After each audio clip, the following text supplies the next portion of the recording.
on the subject of the Palestinians. Here's Alex in North London. Alex, go ahead, sir. Hi George, I'm calling from North London. I've been listening to you for 3 months now. Okay. Never had the chance to speak to you. Okay. But I was just calling on. I was listening to you a couple of nights ago, and you were talking to these people, and they were saying that Israel, the Jews, did not have the right to gain Israel from the Palestinians. And I was just saying, throughout history, the Jews have been persecuted, obviously from the Holocaust, and we were granted Israel as a result of this. And I feel that granted by whom? We were granted, from Britain and other countries, granted us that. Well, what right did Britain have to grant you somebody else's country? Well, it's due because we lost 6 million people. No. I'm not arguing about that. I'm going to come on to that. But what right did Britain have to grant you somebody else's country? We had the right because we lost 6 million people and we did not have a home. Well, yeah, I'm going to ask you for a third time. What right did Britain have to grant you somebody else's country? Well, they didn't. Well, they were giving us the right because it was they were basically gave us because of the. But they gave you somebody else's country. That's the point I'm making, Alex. Can you deal with it? Yeah, but the Jews have had to have also had to. They've dealt with this throughout history. Well, Alex, I don't know if you came on with a script and you can't deviate from it. Can you please answer that point? And we'll come to the Holocaust and who was responsible for it and who should have paid and what they should have paid for it. But given that you've said Britain granted you, and you're presumably saying you because you're Jewish, somebody else's country, I'm asking you, what right did Britain have to grant you somebody else's country? Britain, you could say they didn't have a right, but they came in and dealt with us and with the Jews having lost all these lives, and they basically granted us this land. Okay. Well, I see I'm getting nowhere on this, Alex, so let me deal with your overarching point. Maybe you're just not equipped to deal with the principal point that I have made. The Jews have suffered racist anti-Semitism down the ages in many, many European countries, including our own. They were subject to regular discrimination at best, and pogrom and murder at most.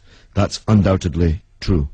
The one place in the entire world that Jews were neither discriminated against nor subject to pogrom was the Muslim world. In fact, so much was that the case that when Christianity came back to power in Spain, in Andalusia, in the western extent of the Islamic Empire, when the Muslims left, the Jews left with them because they feared the Christian anti-Semitism which would be unleashed in the wake of the departure of the Islamic civilization in the West. That's why so many Jews are to be found even today, and were to be found in profusion before the creation of the State of Israel, in countries like Morocco and along the North African coast, because under the protection of the Muslims, the Jews left Europe and went to live in North Africa.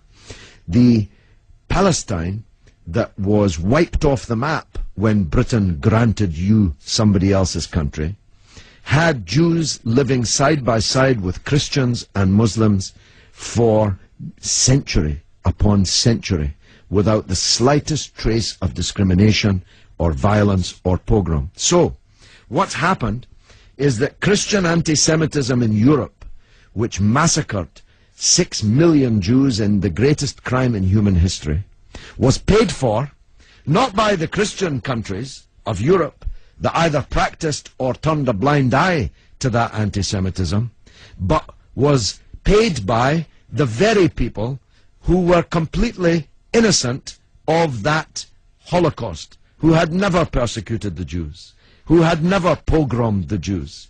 And that seems to me to add insult to the injury suffered by a people whose country was wiped off the map, who were dispersed into exile, to make way for a Zionist idea which was granted to European Jews, because these were the first settlers, granted to European Jews by Britain.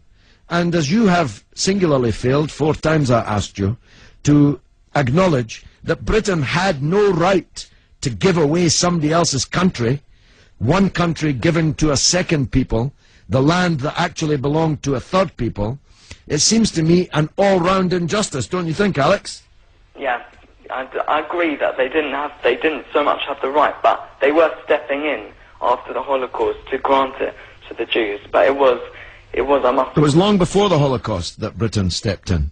Britain stepped in 1917 with the Balfour Declaration made by the British Minister Balfour on our behalf to a group of atheistic Zionist Jews. I make the point about atheism because it's now claimed that this is some biblical land right, as if God was an estate agent.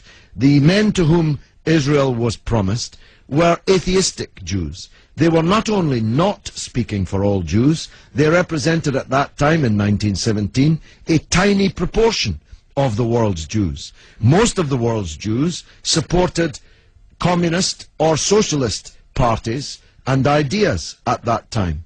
The Zionists represented a tiny sliver of Jewish opinion at that time. Yet Balfour promised them the land which belonged to a third people, without consulting either the British or the world's Jews, and least of all, consulting the Palestinians. Okay, well, thanks very much for talking. Okay, Alex, thanks for listening, my friend.